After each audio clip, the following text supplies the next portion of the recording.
নেক আমল থেকে দূরে রাখার ক্ষেত্রে শয়তানের সবচেয়ে সফল অস্ত্রগুলির একটি হলো পরে করব। হে আল্লাহ, আপনি এদেরকে গুনে গুনে ধ্বংস করুন, দৃষ্টান্তমূলকভাবে হত্যা করুন, এদের একজনকেও ছেড়ে দেবেন না। তোমরা জাহান্নাম থেকে বাঁচো, যদিও খেজুরের এক টুকরো সাদকা করে হয়। বুখারী ও মুসলিম। কাফনের কাপড় এক আজব জিনিস। যে বানায় সে বিক্রি করে দেয়, যে কিনে সে ব্যবহার করে না, যে ব্যবহার করে সে জানেই না। হায়াত সীমিত, রিজিক নির্ধারিত, মৃত্যু অবধারিত, তবুও আমরা দুনিয়া নিয়ে ব্যস্ত।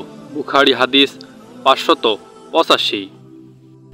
ওগো আল্লাহ, আমাদেরকে ঋণমুক্ত, অভাবমুক্ত, রোগমুক্ত, শত্রুমুক্ত, হতাশামুক্ত, দুশ্চিন্তামুক্ত ও গুনাহমুক্ত একটি সুন্দর জীবন দান করুন।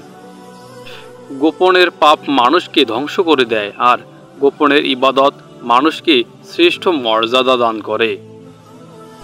প্রতিটি মানুষ তার কাজের সেই ফলই পাবে যা সে নিয়ত করেছে। বুখারী। মানুষ মৃত্যু থেকে বাঁচার চেষ্টা করে, জাহান্নাম থেকে নয়। অথচ মানুষ চেষ্টা করলে জাহান্নাম থেকে বাঁচতে পারে, মৃত্যু থেকে নয়। একদল লোক আছে, তাদেরকে ব্যস্ততা এবং ব্যবসা বাণিজ্য আল্লাহর স্মরণ এবং সালাত কায়েম করা থেকে বিরত রাখে না। সূরা নূর আয়াত 27।